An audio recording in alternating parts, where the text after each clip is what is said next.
রাহুল ভাইয়া, এই লোকটাকে আমি চিনি, অনেক সুন্দর ভিডিও বানায়। হ্যাঁ রে ডগি, চল আমি আর তুই মিলে একটা ইউটিউব চ্যানেল খুলি। ওই রাহুল, বাসায় আছো? আন্টি আপনি এসেছেন? এই নাও, তোমার জন্য মুরগি নিয়ে এসেছি। তাহলে আজকেই মুরগিটা রান্না করব।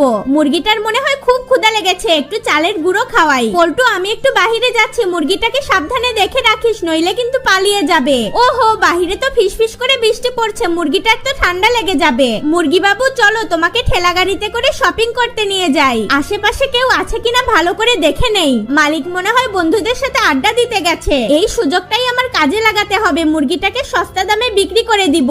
আরে মুরগি, গাড়িতে বসে এত নড়াচড়া করছো কেন? দেখো তোমাকে শহরে নিয়ে এসেছি। আরে পল্টু, মুরগিটা কোথায় পেলি? মালিক, আমি চুরি করে মুরগিটা আপনার কাছে বিক্রি করতে এসেছি। ঠিক আছে, তোর মুরগিটা 100 টাকায় কিনে নিলাম। যাক, অবশেষে 100 টাকা ইনকাম করতে পেরেছি। এ পল্টু, সাবধানে বাসায় যাস। মালিক, রাহুল ভাইয়া যেন না জানে মুরগিটা আমি সস্তা দামে আপনার কাছে বিক্রি করে দিয়েছি।